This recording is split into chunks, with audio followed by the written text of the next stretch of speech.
Well, technically, I'm supposed to be Stan and Matt's supposed to be Kyle. That's sort of where it all started, was like Stan was the little me and Kyle was the little Matt. But as the further we go along, we realize we're really both more Cartman. Yeah, just big fat bastards. Yeah. It's bad enough admitting you're like Stan.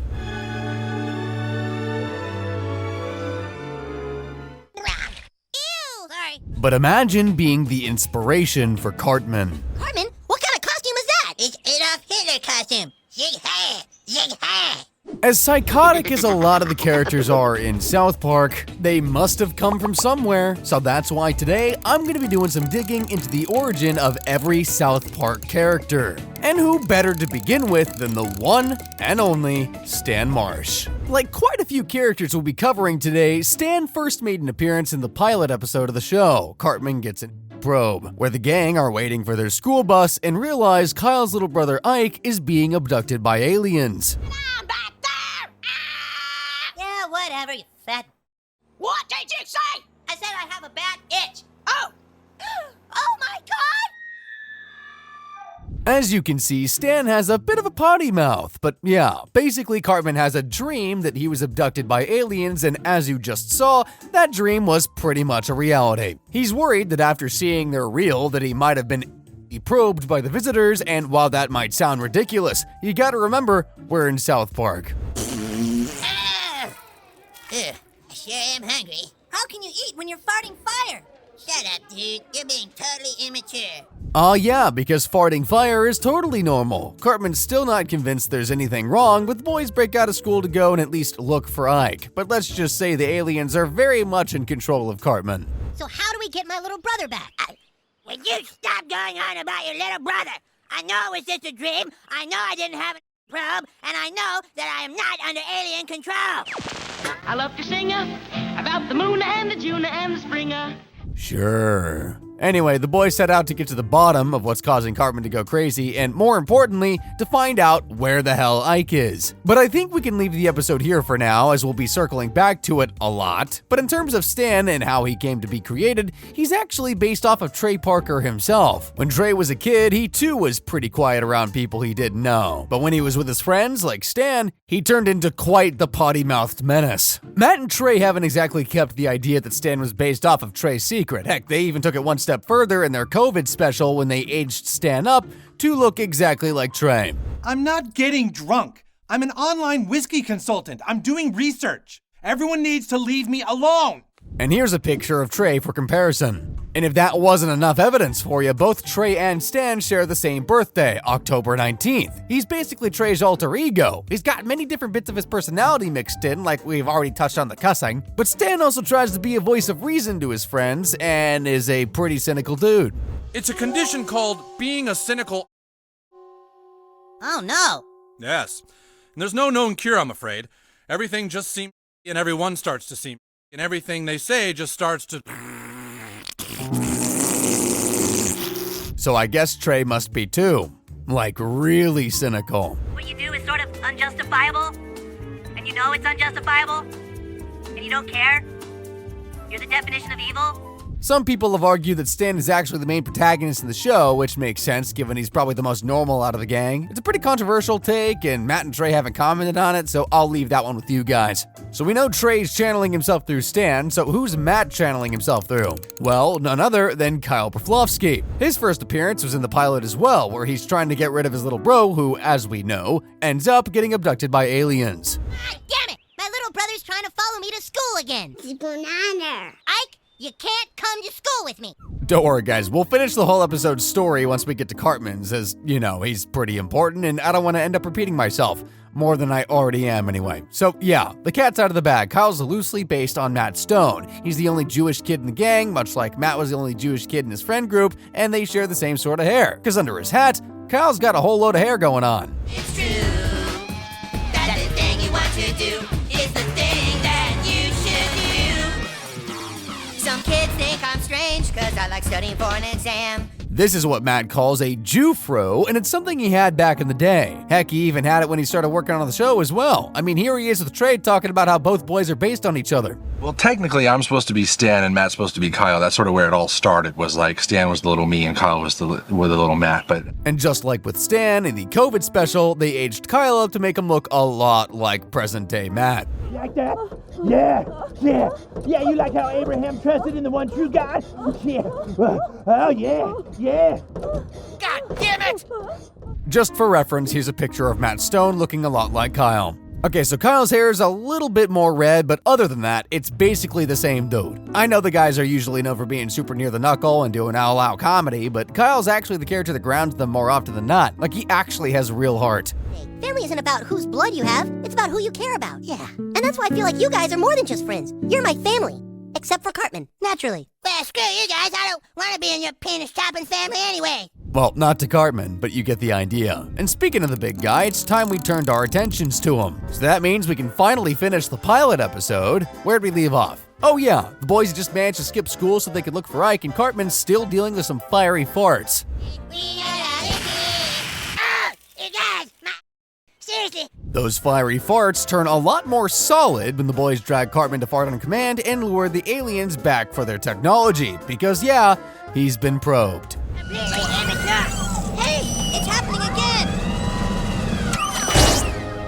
Whoa, look at that! Now do you believe us, Cartman? You guys can't scare me. I know you're making it all up. Cartman! I like pranks as much as the next dude, so trust me, Cartman, they're not messing with you. You've actually got a 40-foot alien dish sticking out of you, which is not a sentence I thought I'd ever say. Their plan works, though. The aliens reappear to collect their goods, and Kyle sees his chance to ask for Ike back. But if you could find it in your hearts or whatever you have, to give my brother back to me, sure would make my life brighter again. The aliens don't care about all that, so Kyle lets them have it. What the is wrong with you? You must be some kind of After his little outburst, the aliens give in and allow Ike to go back home. Then they close Cartman's dish and try to get it out of him. But seeing as it's lodged quite high up, they end up just abducting him. Get me down from here! Don't worry, they drop him back off once everything is removed. I mean, come on, you didn't think they'd travel around space with Cartman, did you? Could you imagine that? In terms of his origins, though, Cartman was much more innocent than he is today. Matt and Trey figured that he was just a fat kid who was going to be bullied a bunch at first. You know, the type that gets spoiled rotten by his mom. I made you powdered donut pancake surprise. I don't want powdered donut pancakes and pies. All the kids at school call me fat. You're not fat. You're big boned. That's what I said. But as time went on, Matt and Trey figured that having an 8-year-old break the mold and say and do some of the most wild and bigoted stuff imaginable was way more than what they had in mind for the character. I mean, here's how Cartman handles meeting a Muslim kid for the first time. Uh-oh.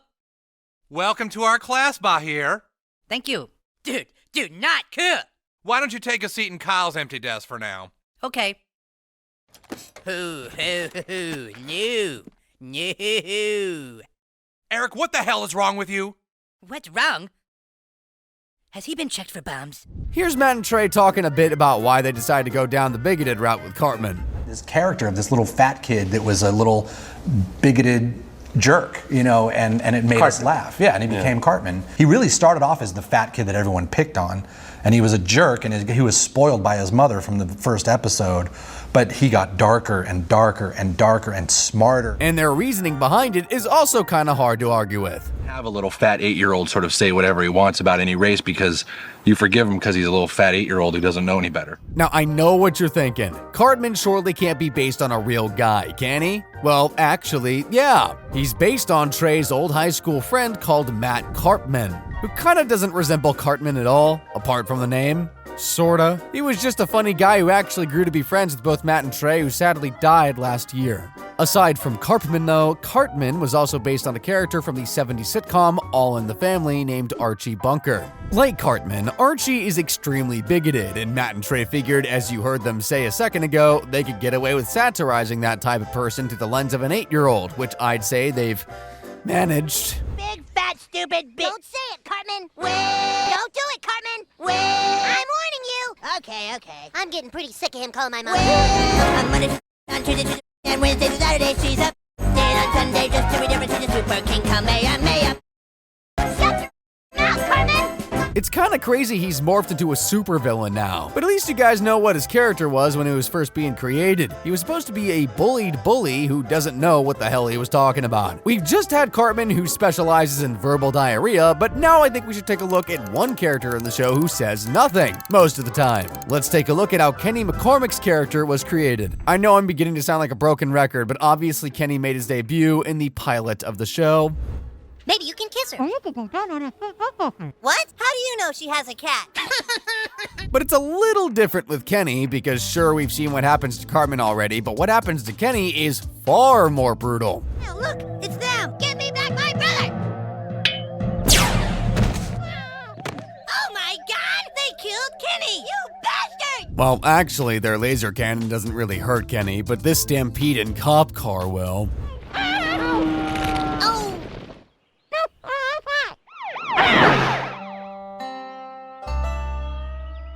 Yep, he's dead, and he dies and comes back to life in literally every episode of the show until season 5. And he was actually based on Trey's real friend who's also called Kenny. No, he didn't die every day and randomly return, but he did have that signature orange coat. And Kenny, who at the bus stop all the time, he had the little orange coat, and he would always say shit we couldn't understand him. We're like, we can't understand you, you know, and but he was the poorest kid in the neighborhood. And just like his real-life friend, Kenny's house is pretty worse for wear, and he's 100% in the poor part of South Park. I'm a crazy Cartman, what?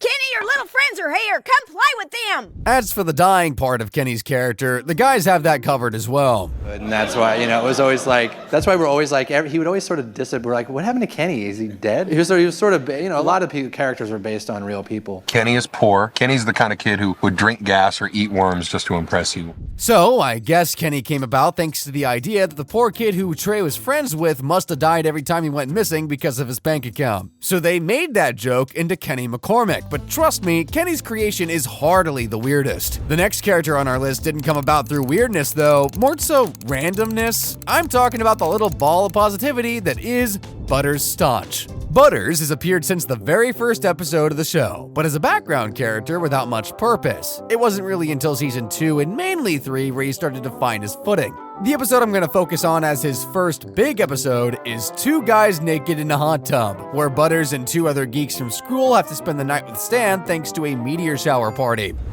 Hey, Stan. Well, I sure am glad you're here, because then we'll have even more fun than we was having before. We were having an awfully good time before you showed up, too, however. Butters, is there any way out of here? Nope, no way out. But there ain't nothing upstairs but our old stupid party anyways. While Stan has to put up with Pip, Dougie, and Butters, his dad Randy is getting super close to Kyle's dad, Gerald. Really wanted to experiment with anything too crazy, you know. Maybe just, I don't know, in front of another guy.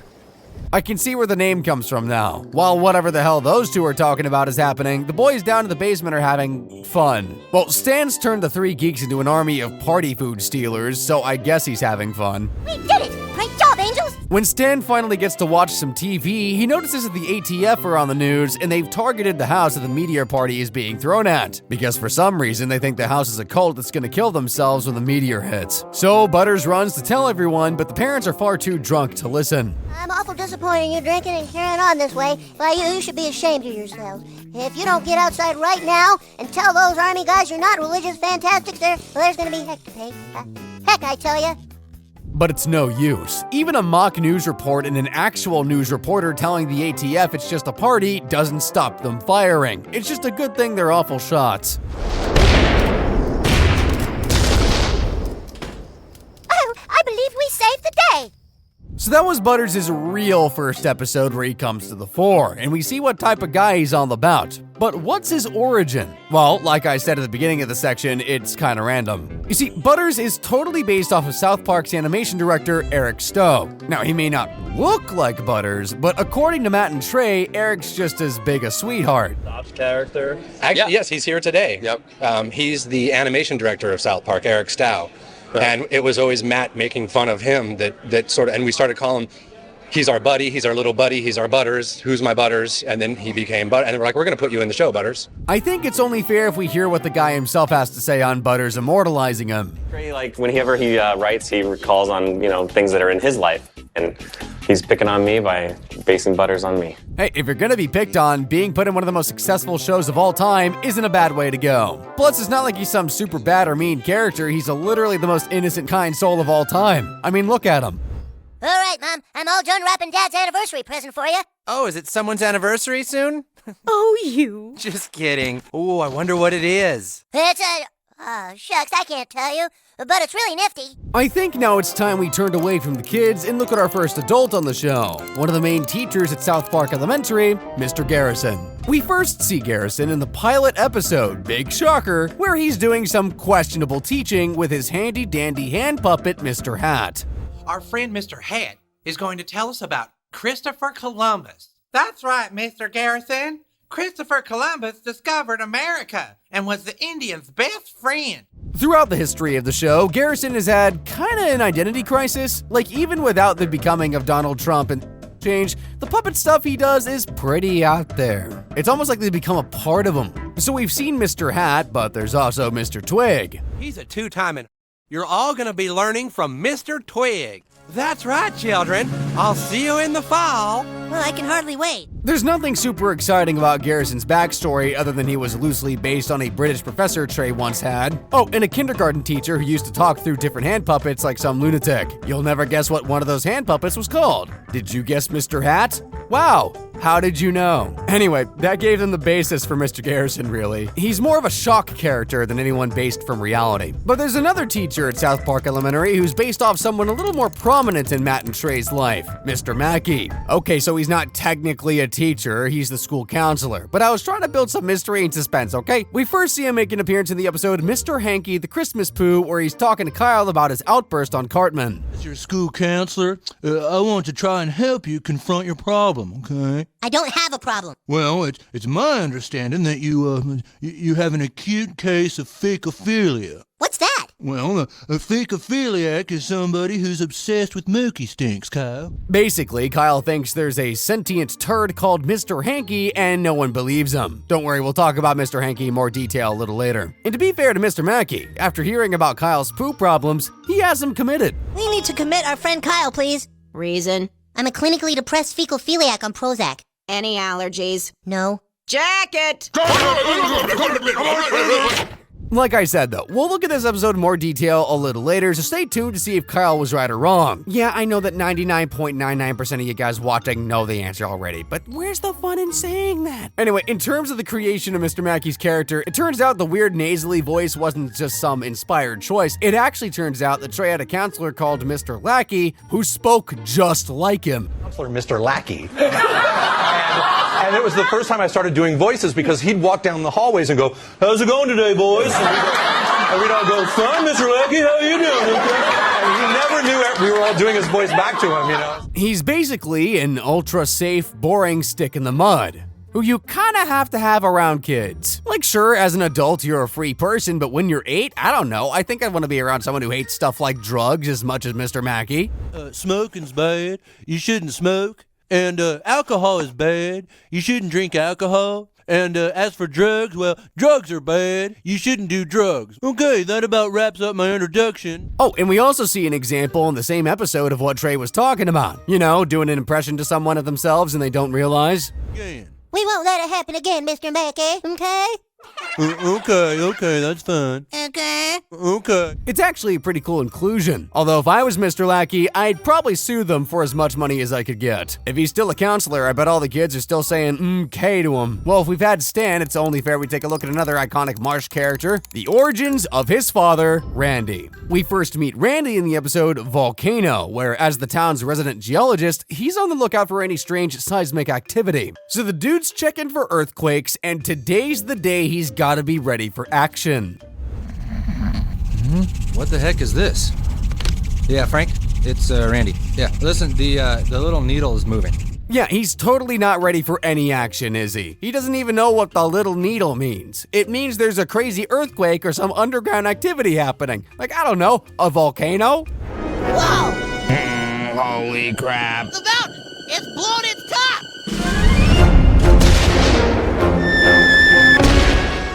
To protect the town, Randy puts his geology skills to the test and digs specialized trenches that'll drain the oncoming lava away from town, but not totally out of harm's way. Where exactly does the canyon go?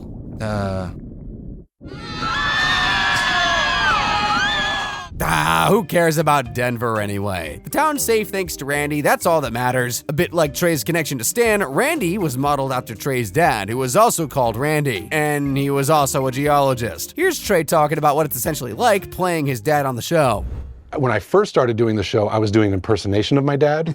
Now that I'm way older, I'm just doing my voice. You know what I mean? South Park kind of sucks now. You guys want to bail? That's the one I just don't have to think about, because I'm still kind of channeling my dad, but I'm just becoming my dad too, so. I think the earlier seasons are the truest version of Randy is the homage to Trey's dad, a clumsy but well-meaning father, like falling asleep at his desk, not doing his job, but when he needed to, he pulled out the bag to save his town. At least I hope the later version of Randy isn't like his dad. I mean, we're talking about the guy who tried to give himself testicular cancer just to get medicinal. Oh, hey, Stan, could you grab me a beer? At least Randy's based on a real person, though, which is far more than can be said for the Canadian comedy duo Terrance and Phillip. The pair first hit our screens in the episode Death, and if you didn't know, their entire show is basically crudely animated fart jokes. Grandpa? What has America's youth come to? Kids won't even kill their own grandparents. Like, seriously, it's all fart jokes. Hey, Terrance, now that you've farted, I think I might fart too. You farted. They do become much bigger mainstays as the seasons go on and are fleshed out more, but in the beginning, it's genuinely all fart jokes. But like everything else on the show, it wasn't done for no reason. Matt and Trey chose to make them crudely drawn fart gag machines, and here's why. Terrance and Phillip was actually, we sort of invented that because when South Park first came out and all the reviews were coming out saying, you know, this is the worst animation and nothing but fart jokes. And we were like, no. And then we created Terrance and Phillip. We're like, this is the worst animation and all fart jokes. So. Creating two whole characters to prove the critics wrong is exactly why South Park is as good as it is. So we've seen the boys create characters based on people and criticism, so how about cultural movements? Well, enter PC Principle. As the name suggests, sorta, the PC Principle is politically correct. Not in some fancy way though, this guy's a hulking masculine ball of sanctimony. And we first see him in the season 19 opener, Stunning and Brave, when he becomes the principal at South Park Elementary. All right, listen up. My name is PC Principal. I don't know about you, but frankly, I'm sick and tired of how minority groups are marginalized in today's society. I'm here because this place is lost in a time warp. He starts ruling over the school with an iron fist, and of course, he ends up clashing with the most politically incorrect person on the entire planet, Cartman. Capiche? You're associating Italian Americans to intimidation tactics? You better watch your microaggressions, bro. It's not PC Principal's microaggressions Cartman needs to be careful of, because the principal totally loses it. Okay, let's back up. Ah! Did you just say spokesman instead of spokesperson? When women are just as capable of selling sandwiches as anyone? Ugh. If one thing isn't PC, it's slamming a kid's head into a mirror. Instead of having the dude fired, Matt and Trey figured that the PC movement isn't going anywhere, so they keep the principal in post. I guess PC Principal is here to stay, huh? Yes, but at least we showed him that sometimes joking about un-PC things can actually be important, because it starts a dialogue. Not sure that'll work, Cartman, but that's the spirit anyway. If you hadn't guessed, there's a specific part of the PC movement that Matt and Trey were focusing on. That college campus frat boy type. That's just the impersonation of every frat boy we knew in Colorado, yeah. What's up, man? Huh? That's derogatory towards women. It's a pretty brave idea to condense a whole social movement into one character and satirize it as much as Matt and Trey have, even if it gets a little old after the first 5 times you see the character. In my opinion, PC Principal can be a divisive character, so let's instead head on over to talk about a character we all love, Jerome McElroy, or Chef to you and me. Chef makes his debut in the pilot episode of the series, where he's actually the first person to confirm the alien sighting that Cartman swears was only a dream. Oh, was it the ones with the big long heads and the black eyes? Ah, they took him on their ship. Oh, did they give you an probe? Ah, what's an probe? That's when they put this big metal hoopajou up your butt. As we know, it was very much not a dream. You guys remember when I said earlier that they had some help busting out of school? Well, that's where my man Chef comes in. Fire drill, everybody out. Okay, children, this is your chance. Killer, thanks, Chef. Man, oh man. first contact with the alien visitors. I've got to get myself ready. Thanks to Chef, the boys managed to find Ike and Cartman gets rid of his metallic turd. In terms of how Chef came to be created, he was slightly inspired by a cafeteria worker that Trey met while he was studying at Colorado University, as well as the guy who gave him his iconic voice, Isaac Hayes. Basically, Chef is like a love letter to those 70s silky-voiced ladies men who seem to look after everyone. And boy, did Isaac have a silky smooth voice. I mean, here he is in the 70s doing his thing. Ridiculous sex machines are all the damn. Of course, the boys couldn't let talent like that go to waste, so when they cast him as Chef, they made sure to get him singing in the show, like this classic. Ever seen my balls? They're big and salty and brown. If you ever need a pick me up. Just stick my balls in your mouth. Ooh, suck on my chocolate salty balls. Put them in your mouth. It's kind of funny, actually, how Matt and Trey managed to get him to voice Chef, because apparently when his agent called Isaac to tell him his voice was wanted for an animated show, he originally thought it was for Disney, which is off the mark. He was a little unsure at first, but after meeting the boys and hearing the pitch for the show and his character, he decided to do it anyway. You're the only black in this kind, and you're a total stereotype. Yeah, you're a Black total people. stereotype. And you're a chef, and you sing love songs all the time. Kind of like you do, Isaac, all the time, you know. And he's like, all right, that's cool. Yeah, we told him. Yeah, and he goes in, he does it, we're like, yeah. The Chef character isn't a whole lot like Isaac as a person. Like Trey just said, he's a stereotype. But whenever you see Chef being gentle or kind, just know it's Isaac Hayes who inspired that soft side. Which makes things a whole lot worse when you realize how the Chef character ended. But I guess I'll save that for my Every South Park Characters Ending Explained video. For now though, I think it's time to check back in, as promised, with the hunk of festive feces himself, Mr. Hankey, the Christmas poo. Just as a quick recap where we left off, we had Kyle thinking that some poop had become sentient, and it just so happens to coincide with him feeling pretty lonely. Howdy ho, Kyle. Gosh, you're looking swell. Go away, Mr. Hankey. You know something, pal? You smell an awful lot like flowers. I said go away. My dad says you aren't real. And obviously, he becomes pretty obsessed with poop, and that's where we meet Mr. Mackey, and we left with Kyle being committed. But when everyone just about thought Kyle had lost his marbles, Mr. Hankey comes to school to show everyone Kyle was right all along.